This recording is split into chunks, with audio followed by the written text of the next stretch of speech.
ദേശീയ ഒളിമ്പ്യൻ അസോസിയേഷനുകളും ഒളിമ്പ്യന്മാരും പ്രത്യേക പരിപാടികൾ സംഘടിപ്പിക്കുന്നു. News desk, Kerala Vision news.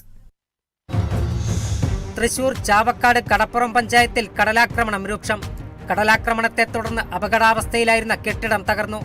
കടപ്പുറം പഞ്ചായത്തിന്റെ വിവിധ ഭാഗങ്ങളിൽ നിരവധി കെട്ടിടങ്ങളാണ് ഇത്തരത്തിൽ കടലെടുക്കുന്നത്.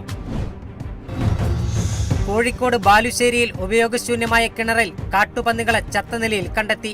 കിണറിൽ നിന്ന് ദുർഗന്ധമുണ്ടായതോടെ നടത്തിയ പരിശോധനയിലാണ് ചത്ത കാട്ടുപന്നികളെ കണ്ടെത്തിയത്.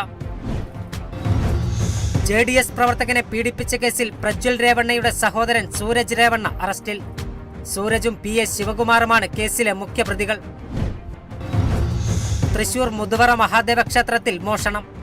മേശവലിപ്പിൽ സൂക്ഷിച്ചിരുന്ന 8000 രൂപ മോഷണം പോയി. ഭണ്ഡാരങ്ങളുടെ പൂട്ടുപൊളിച്ച നിലയിലും കണ്ടെത്തി.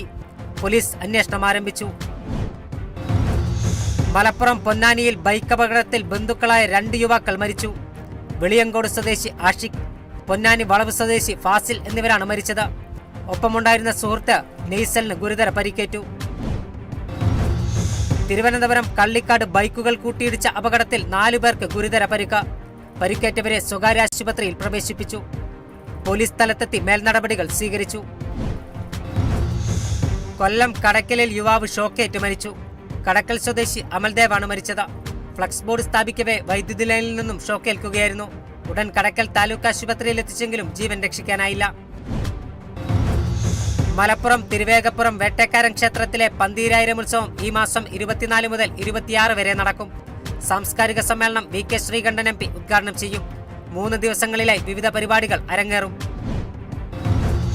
കവിയും ഗാനരചയിതാവുമായിരുന്ന പൂവച്ചൽ ഖാദർ അനുസ്മരണം സംഘടിപ്പിച്ചു. പൂവച്ചൽ ഗ്രാമപഞ്ചായത്തും പൂവച്ചൽ ഖാദർ സാംസ്കാരിക സമിതിയും ചേർന്ന ശരറാന്തൽ 2024 എന്ന പേരിൽ സംഘടിപ്പിച്ച അനുസ്മരണ സമ്മേളനം ശ്രീകുമാരൻ തമ്പി ഉദ്ഘാടനം ചെയ്തു.